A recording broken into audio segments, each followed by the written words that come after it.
if you just focus on like the negative things that happen instead of having gratitude for the good things that are going on, catch yourself in a bad way, just a bad down attitude, right? And then I don't want that to transition to home. So I'm a pretty upbeat person to begin with. Like even before firefighting, like I always have a smile on my face. Probably it catches some people odd. They're like, why is he smiling right now? But I don't know. Life's good. Like you said, I got my legs, I can walk. One of my best friends growing up, that was always his like favorite quote. He's like, hey, at least you got your legs. And I think about that probably once a week, you know, because when you're sick or you're injured, it's easy to take for granted, like when your body's functioning and feeling good. What is up, my friends? Welcome to Rebel and Create's Fatherhood Field Notes podcast, where I interview incredible fathers, gaining wisdom from their stories for you and I to grow in our craft. I'm your guide, Ned Shout, father to 5 kiddos, currently ages 10 to 17, and husband to my rad wife, Sarah, working on our 20th year of marriage. So yep, I'm in the thick of it, and I'm working daily to rebel against the low expectations for fathers and create a world where fathers know who they are as they show up for their families. You and I have the greatest opportunity to impact our world through the way we embrace our fatherhood role. This episode is brought to you by the Adventure of Fatherhood, helping men discover their powerful fatherhood role and build their fatherhood skills. The role of the father is to serve, guide, provide, protect, and of course, find joy and have fun in the messiness of it all. Today's guest is my friend, Eric Brassfield. We talk about creating experiences with our families, finding gratitude for the opportunity to be fathers, and how to truly lead by example and what that looks like. Enjoy meeting my friend, Eric. All right, Eric, welcome to Fatherhood Field Notes. How are you today? Doing good, Dad. How about you, buddy? I'm doing great, man. So you and I met on a trip out to the Bahamas. Yeah. Got to hang out a little bit. It was like an insurance carrier trip, and just got to go get wined and dined and had a good time. But something that stuck out to me is there's actually a specific moment, bro. Like we had never met before this trip, but there's a moment we're all out to this like kick-ass dinner or whatever. Yeah. And then afterwards, it was either after or right before, I see you sitting on a bench, like looking at your phone, just deep in a conversation with your daughter. And through the weekend, you had shared how much you just love being a dad, but just to see that intimacy, bro, even on a phone call with your daughter was super incredible. I appreciate it. Yeah, she's besides my wife, the love of my life.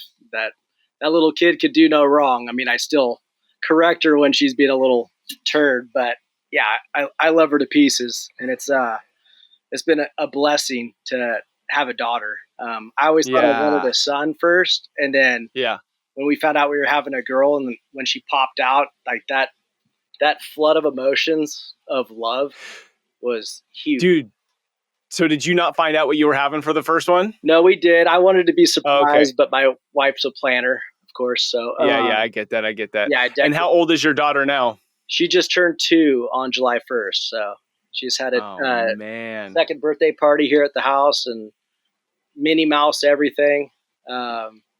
She's very into Minnie Mouse and Spider-Man. Oh, well, that's cool. Yeah. Love it. Yeah. Well, cool. Let's dig into a little bit who you are, and then we'll get into some fatherhood stuff. I've been looking forward to talking about this with you. But how old do you find yourself today?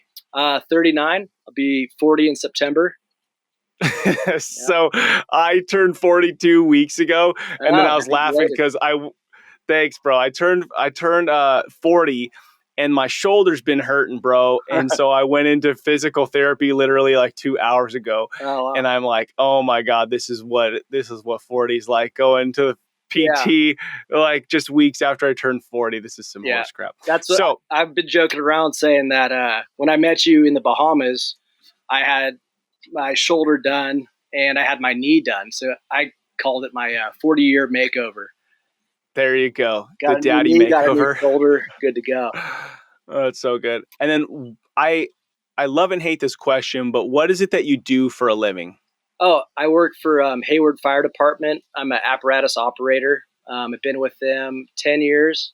And before that, I worked Cal Fire and El Dorado County Fire as a firefighter paramedic. So I started my fire service career in 2007. And before that, did framing and construction. So basically, you're a real life superhero. Is what you're I trying don't to know tell about us. that. It's a fun job. No 2 days are ever the same, and it's always something exciting. So makes the day go by fast. That's awesome, man. Yeah. And then, so where do you and your family live? We live in Pleasant Hill in the Bay Area, Northern California. Okay. And how many years you've been married? We've been married. We just had our 5th anniversary on June 22nd. Love it, dude. Yeah. Okay. So 5 years married, 2-year-old, and then any other kids planned? Yeah, we got one on the way. We just found out Oh it's my still super gosh, early, but we got a little boy on the way. So dude, thank you. congratulations. Yeah, super excited. Super excited. Love it. Love it. Okay, so bro, you clearly have a joy about you when you're talking about your daughter, when you're thinking about fatherhood. What would you credit that to? Like, I think sometimes it's a little hard for dads to embrace this fatherhood role, but did you always know you wanted to be a dad, or was there a significant moment where it just was like a click for you? Yeah, I mean, it's always kind of been the running joke with all of our friends because I'll always play with their kids. And even at the firehouse, when families come to visit, I'll be out there playing with the boys, playing with the girls, having them squirt water. And so I've known that I've wanted kids since I was early 20s.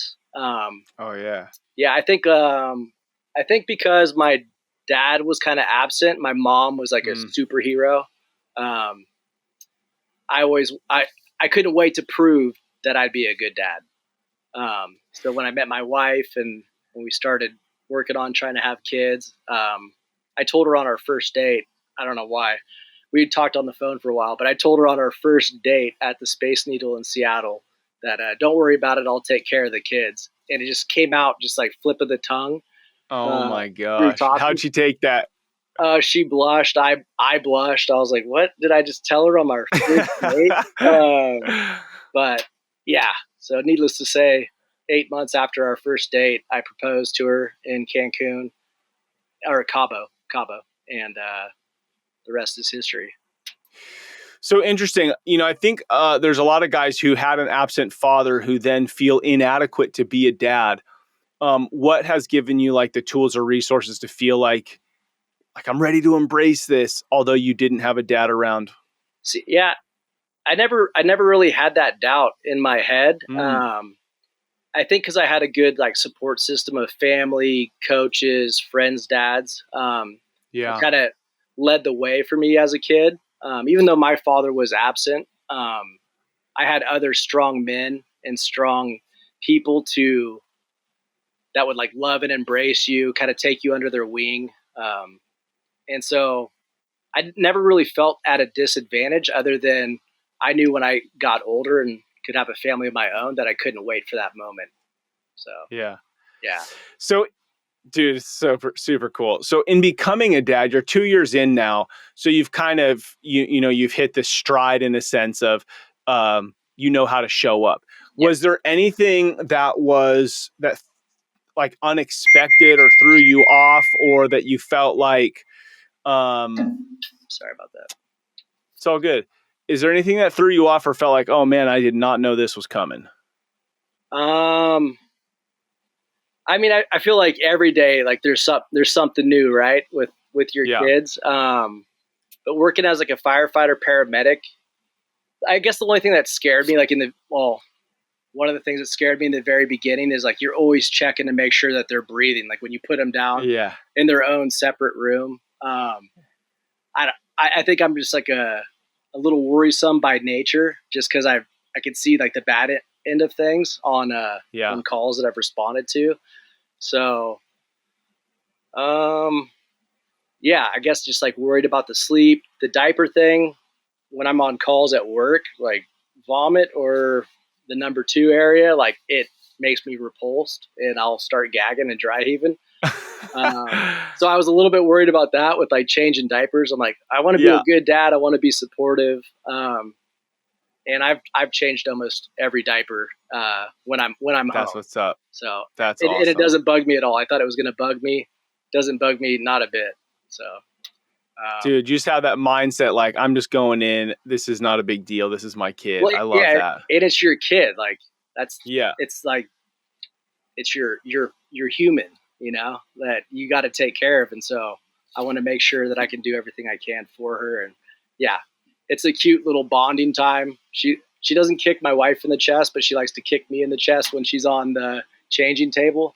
Yeah. It's like our little like rough house time. I'll wrestle her before I throw her on the changing table, and yeah, we have a fun bond in that way. That's so good, dude. Yeah, it's Um, what have you learned about yourself? So, 37 or so, right? When 36, 37, when you have your first kid, you're kind of used to, probably rhythm, life. You've been a firefighter since 2007. So you've had a lot of control in the area of like what your day in, day out looks like. yeah. And then, married for 3 years before the kiddo comes along. So I'm sure there's, we learn a bunch of stuff by being Oh yeah. married without a doubt. But when you think about your kid coming along, what's something you learned about yourself that maybe you didn't know before? I learned that I actually had more patience than I thought. I've always been not short fused like in an angry way, but like can get frustrated pretty easily, and you got to learn to just take a deep breath and take it all in and enjoy the moment because they go by fast. So I learned that my Yeah. patience was better than I thought with having the child. And was that a decision you felt like you had to make, or do you feel like it was because there was maybe this maturity around, okay, I want to be a dad, so certain things aren't going to bother me? I think what you said second, yeah, just Yeah. it's a new role, new responsibility, new challenge in life, and it's to me, being a dad has been the coolest title I've had yet. So I'm embracing it 100%, going full force at it, and yeah, we always joke and we say like this phase is our favorite with our Yeah. daughter, but I feel like every day we probably say this phase is our favorite because she just keeps getting cooler and cooler. Just seeing like how their little mind works and just seeing how they Yeah. I mean, interact. it's pretty special, to be present. So it seems like you're present to the moments with your daughter. Yeah. Um, do you have any, I don't want to say secrets or habits or, I mean, I don't know, anything that works for you to shift from crazy work mode, heavy stuff I saw at work, to coming home and setting that aside and being present with your daughter so that you can enjoy those moments? Yeah. So my work is about 35 to 45-minute commute away. And the firehouse is a good place. Like we always joke around that like your other buddies are like your peer counselors. And so if you have a tough call, if it's silent in the fire engine on the way back from a call, it was a tough call, whether it Yeah. be, involving a kid or doing CPR, someone passing away, overdoses, car accidents. If it's quiet in the Yeah. fire engine, we all kind of regroup at the firehouse in the morning, like just over coffee. It doesn't have to be totally formal, but you kind of let that go, and it's almost like signing off when you leave work. Yeah. Not that you're just suppressing those emotions and those feelings that you're having, but if it's a super tough call, I just kind of say a little prayer in my head, and I'll give my daughter like a huge hug and a kiss, and my wife a huge hug and a kiss when I get home, and just tell them how much I appreciate the family that we have, like the family bond, because it is rough to see some of the stuff that's out there, but it makes Yeah. you appreciate what you have um, in your own little bubble Yep. at home. So I feel like I deal with it pretty well in that way. Yeah, dude, I love that. So it sounds like if it's a rough day that you and the crew will unpack that to some Yeah. level. Like, does somebody take charge of that and say, "Hey, let's gather up before we roll out or before our shift's over"? And what happens in that? So That you're we've hired a bunch of vets from the military, okay. Marines, Air Force, Navy, etc. So a few of those dudes they've become on the critical incident stress debriefing team. So if it's a gnarly call, basically anything involving like kids or a fatality accident or anything serious, or close calls on a fire, like Yeah. they'll call around the stations and they'll be like, hey, is everyone all good there? Or do we need to have a sit down meeting? Depending on who the battalion chief is, the battalion chief might just go ahead and order it and say, hey guys, meet at station 7. We're going to have a little round table real fast, just to talk about the incident in case there's anything that people want to get off their chest. So we definitely Yeah. have those resources available, which is awesome. Yeah. We did not have that when I worked at Cal Fire, like when I first started. Uh-huh. But with that job, you were doing mostly like wildland firefighting. I mean, you're all risk. You'd go to vehicle accidents as well, but it was mostly based on putting fires out in the forest. So didn't have to deal with much.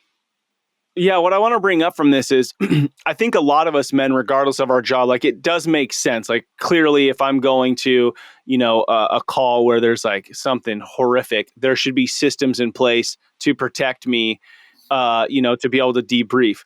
But I want to bring this up to guys who are listening right now. If you're finding that a lot of times 2-3 nights a week or whatever, you're like your energy sucks, you're a dick to your family.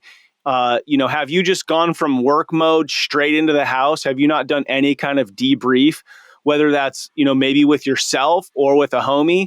It's like, if you have a car ride, sometimes I find like I'm overfilling my brain. So I'm like, I got to maximize this car ride. So I'm going to listen to a book or whatever. It's like, or I'm going to take calls until I get home, which then it's like, okay, well now I'm in the driveway and it's 5:10 or 5:15 and I'm not in the house yet because I'm still working. So I think making a mental note, like what kind of debrief can you do? Journal, call a friend, or just talk to yourself, listen to some music. So I think that debrief is huge to be able to show up present. Oh yeah. And then that other thing you said was choosing to see the gratitude, right? Like it's easy to walk in my house and see everything that annoys the crap out of me, right? Maybe my kids, whatever, left a mess or irritated my wife or whatever.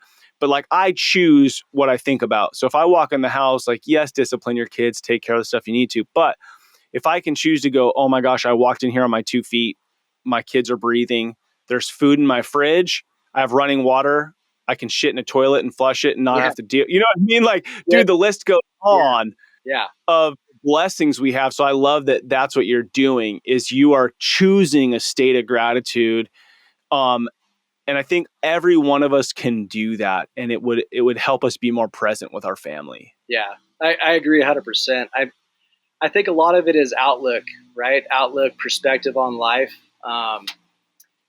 If you want to sit there and dwell on the things that bug you and, or if you just focus on like the negative things that happen instead of having gratitude for the good things that are going on, you could catch yourself in a bad way.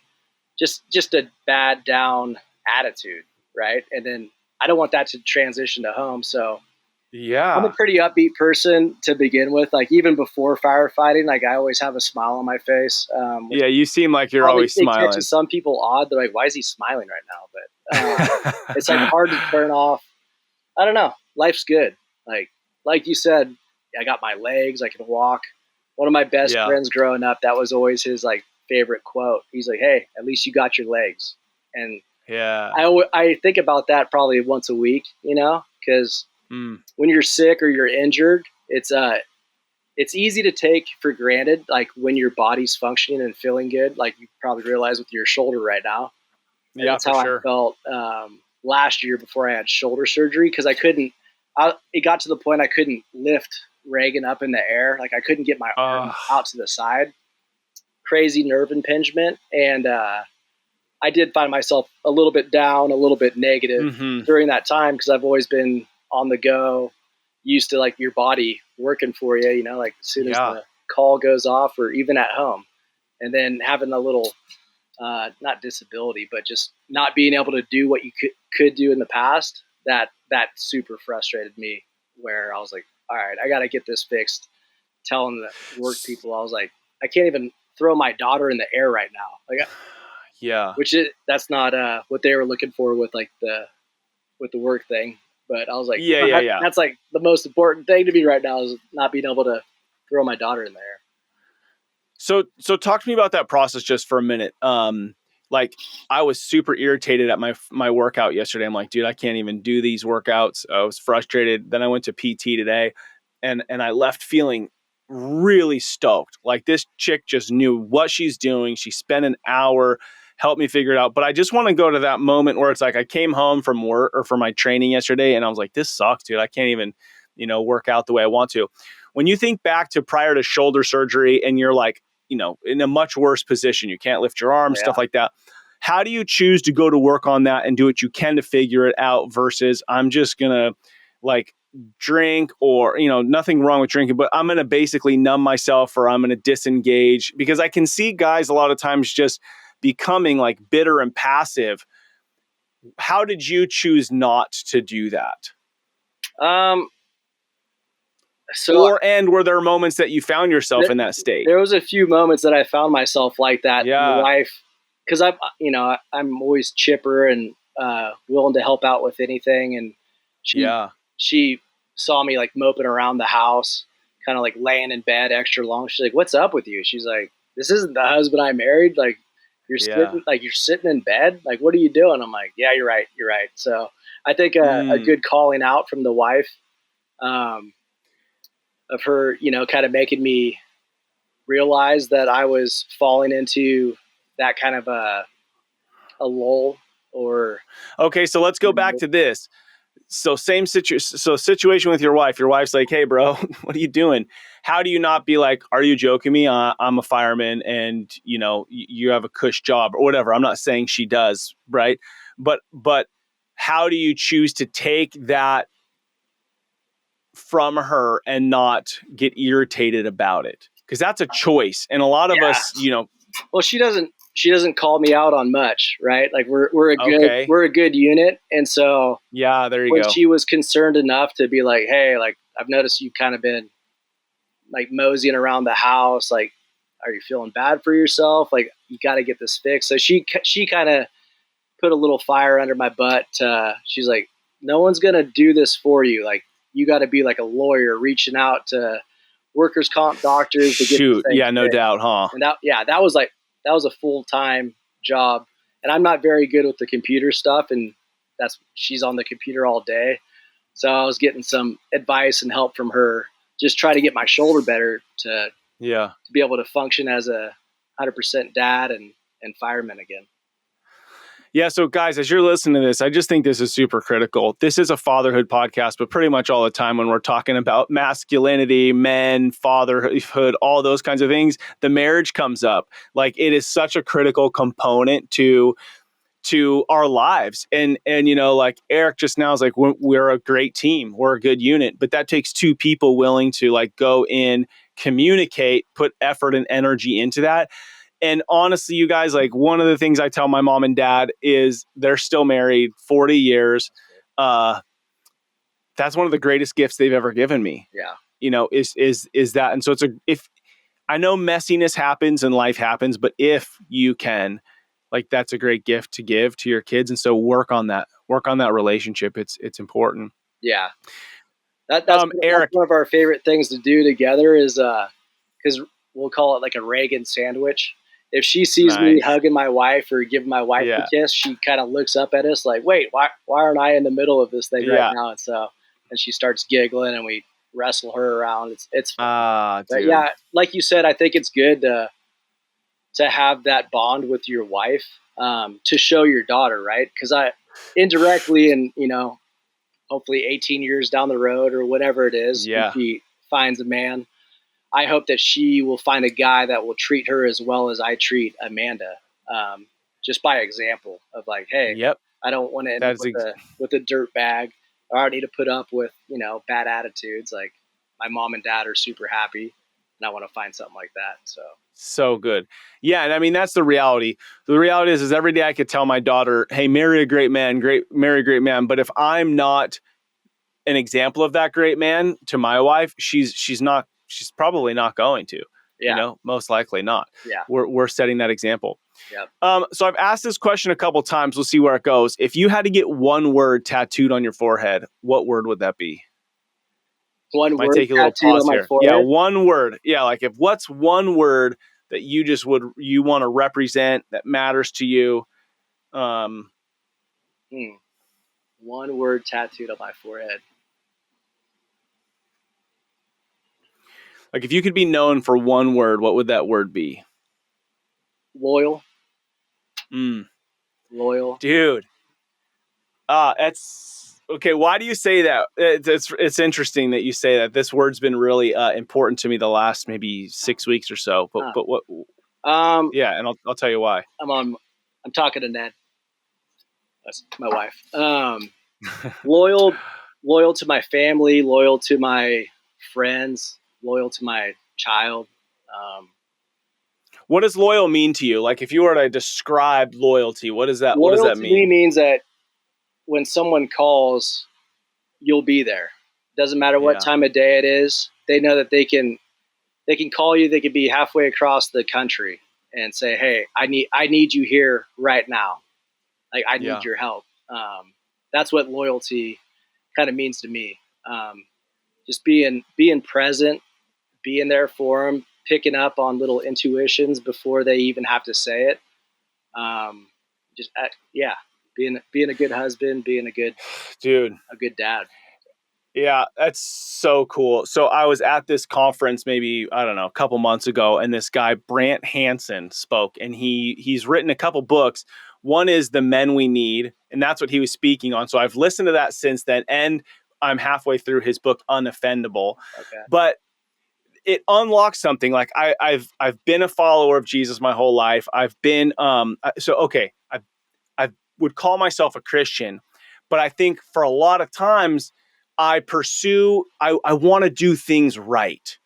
And I'm hard on myself if I mess up. Yeah. And so what this dude said is he was like, God isn't looking for people to be perfect. He's looking for people to be loyal.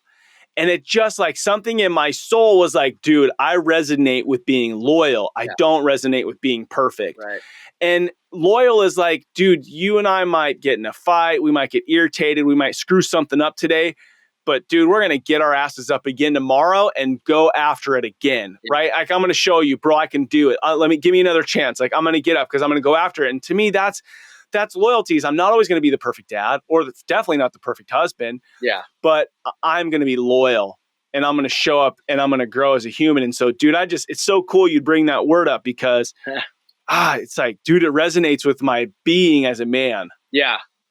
Well, totally. And I feel like it also transitions to like the job of a fireman, right? Because when people call you, they're calling you on their worst day, and they want you to have all the answers. And sometimes we don't have all the answers, but I'm loyal to the citizens that we serve, to always put like my best foot forward, even if I don't know how to fix it in the moment. Like I think it translates to them that I'm doing all I can to make a situation better. So yeah.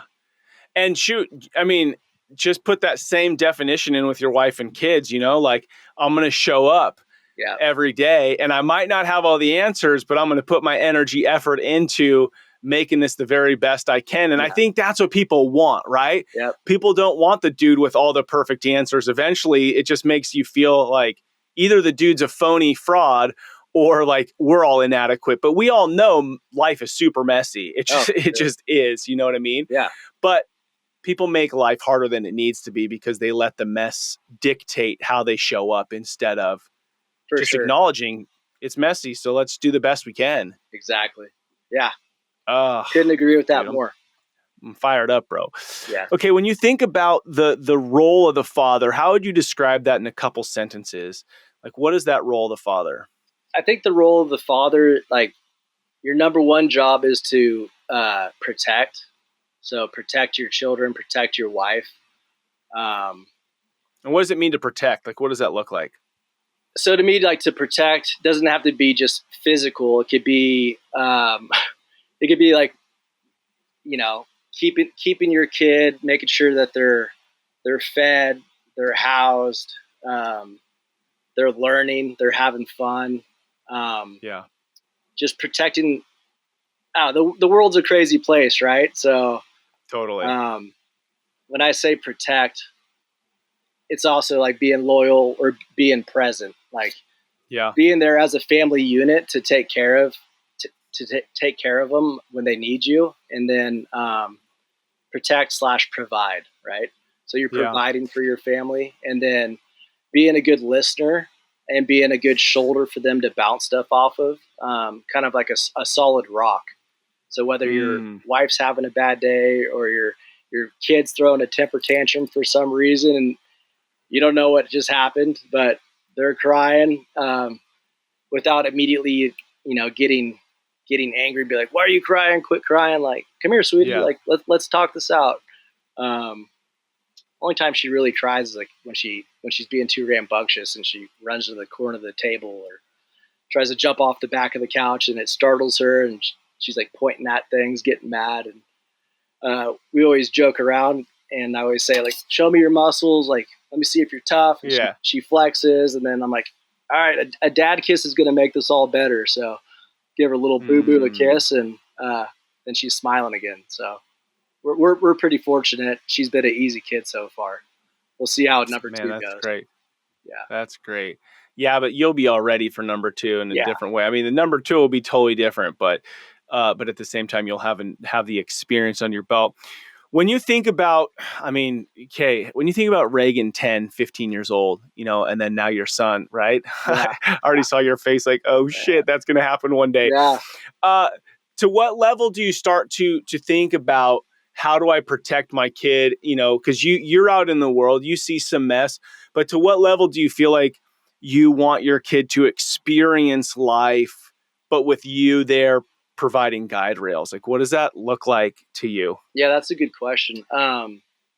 So I want to give her the freedom to be able to make her own decisions, and I want to give her a good basis of knowledge. And hopefully, in the next 15 years, just our open communication with each other. Yeah. And obviously not now, but as she gets older, and and high school kids start to experiment with drugs and everything else, not gonna like put the fear of God into her of horror stories, per se. Maybe if I need to. Yeah. Yeah.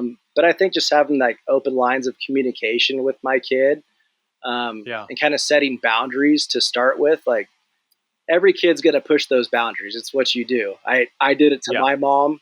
I felt like I was a good kid, but if you ask my mom, she would say that, yeah, there was times that I definitely worried her a ton. Whether it be riding a motorcycle, getting tattoos. She told me three things: don't join the military, don't get a motorcycle, and don't get tattoos. I got tattoos and I got a motorcycle, and my mom was like, "What are you doing to me? You're making my hair go gray." But yeah, I think so. As far as like when Reagan's 15 years old, I'm hoping that just the father-daughter bond, that will continue to Yeah. grow by then. Like, knowing that she could call me at any time, come home when I'm home. Like, we could talk through anything she wants to. But yeah, Yeah. that's I've never had I've never experienced that, like with my dad and my older sister, like Right. father daughter talks and that. So it'll be a new challenge when that day comes. Yeah, but based on the relationship you're building with her now, I mean, even from the I'm spending time changing your diapers to I'm creating a bond with you to we have open dialogue. Like, Yeah. that's your approach now. You can't dictate, what your kid's going to choose to do or not do, but the intent is that you have this opportunity to just like communicate. Yeah. And it's freaking awesome, man. My 17-year-old daughter is my oldest daughter, and we just have a great relationship where she can ask me pretty much anything. We have open conversation. I'm taking her and her friends camping tonight on the beach. That's so cool. She wants to ask me to go, Yeah. and so having that open conversation is huge. There were times where there's certain things like she wanted to talk to mom about, not me, but Right. I get that too, and I want to respect her boundaries. For sure. Yeah, dude, super good. So this podcast is Fatherhood Field Notes. You've been opening up your field notes, sharing your life with Yeah. us, your relationship with your daughter. The theme or the mantra behind it is rebel and create. The idea is like, I'm rebelling against what it means to be a guy without a dad, growing up so that I can create a family, or I'm rebelling against having my cell phone at the dinner table so that I create family memories, whatever. So when you think about rebel and create, what's something that you're currently rebelling against, and what do you hope to create out of that rebellion? Yeah. So I guess like right now in the phase with Reagan being 2 years old and not judging other people, but I don't like seeing my kid glued to an iPad or an iPhone. Yeah. So I try to lead by example by when I get done Mm, of working or get off work, like the phone goes on the counter. It's not sitting on my lap in front of me on the couch, and being present, just kind of disconnecting from media, from like the TV. Like we play games, we read books. I just built her a big old playhouse in the oh, I backyard. see it. You see that one? Nice. Yeah. Um, so we like to be active and outside and do stuff like that. So I guess rebelling against like the norms that I see around me in the Bay Area, because it's easy to fall into the trap of, here you go, just take a phone, put it in front of your kid, Yeah. give them some snacks, and they'll leave you alone. But you never know how many days you have with them. So I try to live each day to the fullest uh, Yeah, man. with my kid, and then my wife does the same when she gets off work. It's a cool feeling. I see, because she's, she works from home. She's on conference calls, Zoom calls all the time. Yeah. And our daughter knows when mom's in the front office that mom's working. And then like Yeah. once she sees Amanda put her phone down, it's like, all right, it's go time, and have Mm, fun family times together.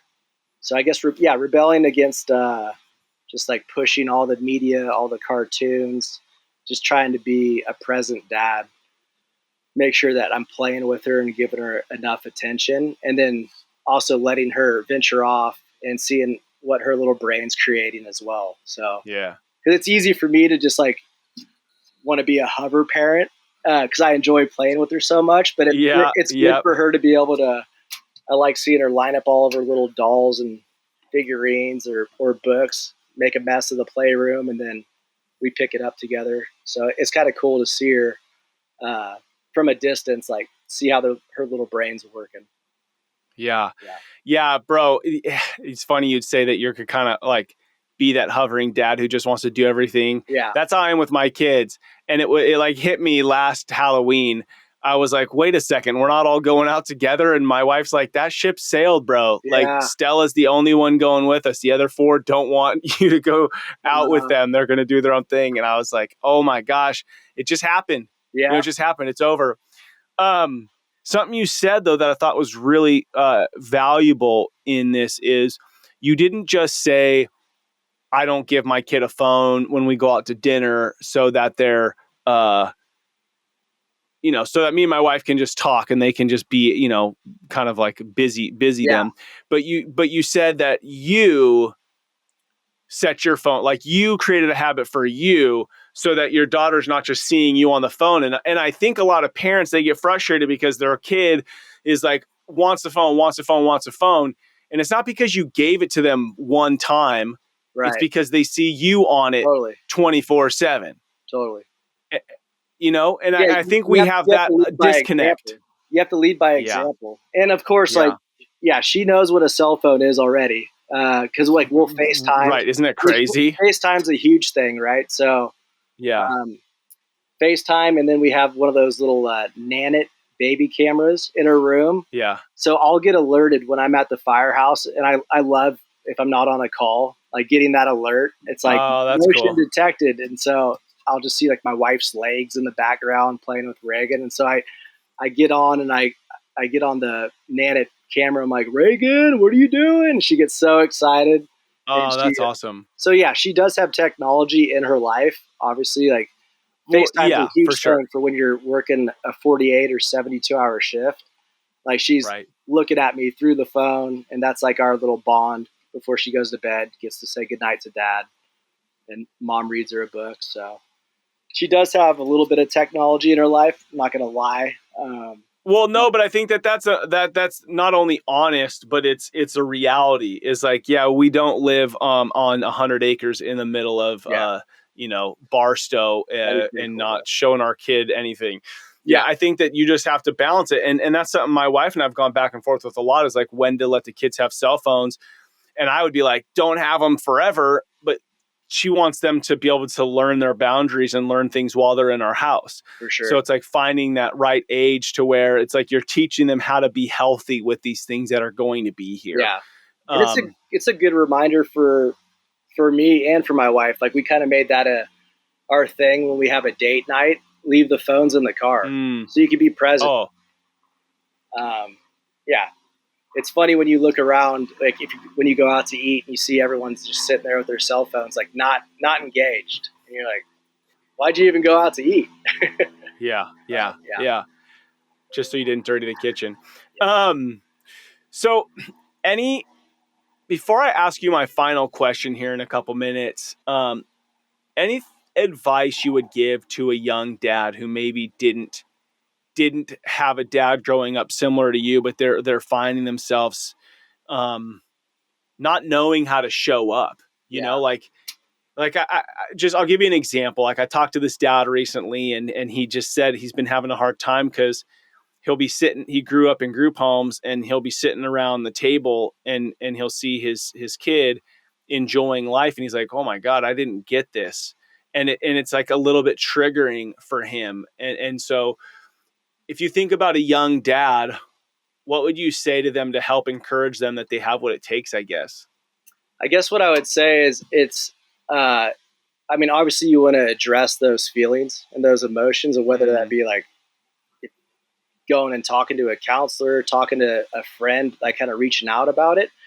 But yeah. when you look at your, like, once you have your child and you're looking at your child, the moment, not that you need to forget about yourself, but it's about them. So instead of it being like, not I don't want to say victim mentality, but like not a poor me, it's like you get to relive Mm, the experiences that you missed out on. yeah. Maybe you missed out on them, right? And maybe there's like the good things that you had as a kid growing up, but like this is your time now Yes. to make amends and make things better for your kid, instead of it being like, man, I didn't have that, because that's taken away from the kid at the moment. Like that kid, like you just said, you're when you go trick or treating now, the older ones, they don't want to go with you. So like you have a short number of years to Yeah. Yeah. make a positive influence and a positive impression on those kids. And so, Dude, as you say that, there's this kind of like I've been thinking about this more. Like your kid is half you, oh yeah, right? It's like they are a reflection of you, they're your DNA. And so, like, nothing wooey, but the way that you said it is you are getting to create for them and, in a sense, for you, yeah, what maybe you didn't have. for sure, Right. So yeah, maybe I'm 35 and my kids too, but it doesn't change that I can experience this moment. Now I may have more, I'm 35, I'm not two, but I still get to experience this moment and be present with it with this person that's half me. yeah, It's my story, my DNA. Um, so you get to experience it and you get to make it whatever you want. I just love the way you said it. yeah. It clicked for me in a new way. I mean, that's basically that's how I look at it. Like I wouldn't even say that I had a bad childhood because my mom was super rad. Like we send Yeah. my mom a Father's Day card. My sister and Yeah. I, like we'll make a card like Happy Father's Day, Mom. Like I've given my mom black eyes. I've broken her toes. She's put on the catcher's glove when I was trying to be a pitcher in little league. So like again, She she she's not a yeah. father, but she did fill both roles really good, Mm, as best as she could, right? yeah. Yeah. And so like I always saw the effort that she put in, like as a single mom. And Yeah. so yeah, I've always been excited to be a father, just to like cherish those memories with your kids. And it's even cooler like having a wife and a family unit, Oh, um, dude. which whether people want to admit it or not, like if your parents get divorced, it does leave like a little hole there, right? Like so Right. when you say, or I just think about creating the family bond that I've always wanted, and I'm doing that with my child currently. Like we do the fun holiday traditions together. We wrap the separate presents in brown paper from Santa, and get everything done the night before. And seeing that excitement on that kid's face, like you are reliving things for a first time, because like all those little first memories that you have, like in your head from a child, like the first time you rode your bike, and then like seeing them get on their bike and like just seeing their cheeks light up. My daughter has my fat cheeks, and so seeing her little cheeks light up, oh man, I can't not smile. Like I got chills right now thinking about it, because it's cool to experience. You're experiencing it through their eyes. Yeah, and how powerful. You are the one creating that moment. Yeah. Like as a father, we have so much power. It's wild. Like you get to show up present and create like whatever their memory is of riding their first bike, shooting their first BB gun, waking up on Christmas morning. You are the one setting the tone of what that looks and feels like. Yeah, absolutely. So oh my gosh, dude, like how much power and then how much opportunity to just make an epic life for your family. Well, that's kind of what I said in the field notes. You like, had 8 or 9 questions on there, just a little intro before the interview. And because I see that a lot, right? Like we go to a lot of calls, and it'll be single family homes. The kids are acting out. There's not a father present. So you could see like the good and the bad influences that you have the ability to create for your kids. And you see it, like I see it on calls that we go on. So it's just, and that's like also a reminder to me, like, all right, dude, you're tired. You only got 2 hours of sleep in the last 48 hours, but the kid doesn't care about that. So come home with a smile on your face, don't take it out on them. They didn't choose to do your career. So I think that's a powerful statement. Tired. You get tired as parents for sure. 100%. Yeah. Like, we'll put her down, and sometimes we'll go to bed at 8:30, like we're like, all right, we're calling it a night. It's time. Yeah. It's time. Yeah. Dude, Eric, this has been so good. And I think just your smile, your laugh, your joy, the joy about you, if all dads had that joy to just see their kids and see their opportunity to love their family, our world would look different. So super inspiring to get to spend some time with you, bro. I'm going to ask you my last question, and it is a legacy question. So imagine 40 years from now. Okay, 40 years from now, Reagan is 42. Yeah, you're almost 80. Reagan's 42. She probably got a little kid of her own. Your son is 40. What is it that you want to see being played out in their homes? Like if you were to be standing out in the street in a cul-de-sac, peering into their homes, what would you see being played out that you just huge smile on your 80-year-old face going, all right, I did what I was supposed to do? Just seeing them married and happy and love with their kids, embracing those moments that I'm doing right now, with Reagan and my wife, because life is short, so yeah, if I can, that'll be so cool. Just to see like them create a family of their own. And we stay pretty like true to that. Like in our guest bathroom, we have a picture of Amanda's grandma Helen. It's like her child picture, right? Because without Grandma Helen, there would be no Amanda's mom. There'd be no Amanda. Yeah. So yeah, I just think being like, we kind of see that through Amanda's mom and stepdad and my mom. And seeing the smile on the grandparents' face, like I can't wait. Well, I can wait, but it'll be cool when I'm an 80-year-old man and seeing my daughter and my son having families of their own and having all those first experiences and all of that flood of emotions that you get with your children. Those be cool to look back. So I'm hoping by me being a good leader and a good example of that they'll create their own beautiful families and just have it keep rolling on. Keep rolling. Dude, it's, oh my gosh, this idea of like multi-generation and passing the values of like the way you love your wife, the way you love your daughter, for that to be the reality for your family line 500 years from now is because the way that you're showing up today, the joy that's about you. Yep. It's like we put so much emphasis on so much other stuff in our world that like doesn't matter at the end of the day. Like we know it doesn't matter when you're 80, right? You talk about your deathbed. The only thing people are talking about is spending time with those that they love, their family. So it's like, dude, dads, let's do that today.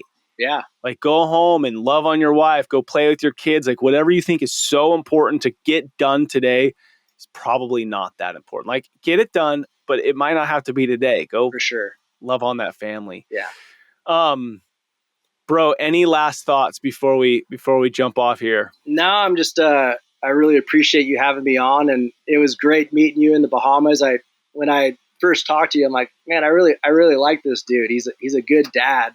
And then we were talking over some steak and wine, and you told me, I'm looking at the Adventure of Fatherhood book behind you. Oh yeah, we bought like 10 copies now. Oh, and, dude, that's what's so whenever our friends are like having kids, or even if their kids are already like 3 and 4, like we pass them one of those books. And I got a cool phone call from my buddy Jess the other day. He's like, dude, I know that was from you. That wasn't from Amanda. That's such a solid book. He's like, it brought tears to my eyes because he loves motorcycles. Oh my gosh. Yeah. He's got 2 boys now, and he's like, that's a fitting book coming from you. And I appreciate like the little note you left me. He's like, and I was like, oh, I know the guy Ned. Like he created that. He had an artist illustrate it. So yeah, very nice meeting you. And, oh my gosh, I'm waiting for that Adventure of Fatherhood with the daughter book. Oh, bro, it's gonna make you cry, dude. Oh, it's better. I hate to say it. I got 4 daughters and a son, but yeah, dude. There's just something about a dad and a daughter. Yeah. Like that bond that you have. But it gave me chills you sharing that, because that was the intent, dude. The intent is that men just need to be shown who they are. They need to be shown that it's worthy and they have what it takes to be that loyal husband and father. Yeah. And it's going to give us so much purpose, no matter if I sell insurance or you are a firefighter or somebody's a manager at Costco. It doesn't matter if you can go all in on your family. And that's what that tool, the book was for, but same with these conversations. So, well, dude, I hope we stay connected. And regardless, it's so nice to know that there's another man out there loving his family well. And dude, you're just so ahead of the curve, like a 2-year-old and 1 on the way. And just the way you carry yourself and love your family. I mean, dude, we're going to look 500 years from now at your family line, and it's just going to be full of love and joy because of the work you're doing right now. And this shift you made from your dad not being around to you. Yeah. Making the experiences in the life that you wanted, and not taking your opportunity for granted. So, dude, thank you for being a great father, and I look forward to staying connected to you. Appreciate it, Dad. Same to you, buddy. Take care of that family, and thanks for the talk. All right, bro. Until next time. What an incredible conversation with Eric. Something that really stuck out to me is this opportunity you and I have to create memories. Like our kids are going to one day talk about their childhood, and you and I have a significant influence on what they're going to say. My childhood was like this. I mean, traditions, holidays, all that stuff, man. The way we show up, we create that. As a father, we create life, right? But then through our children's time in our home, we're going to create their lives by the way that we live, by this tone that we set, by the energy we bring. So here's the reality. You and I, our children, will hope to God be 40 years old one day, and they're going to say, my childhood was like this. And it's going to be a direct reflection in a lot of ways of what we did, how we set the tone in our home. And guys, this just leads me, to this. It's like, we must know who we are. The world would look and feel different if men showed up knowing their identity to love, serve, guide, provide, and protect.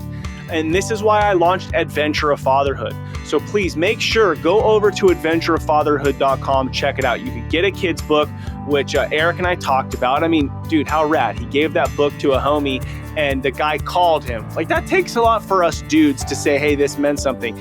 So go get the book for yourself. You can get it at adventurefatherhood.com. You can get it on Amazon.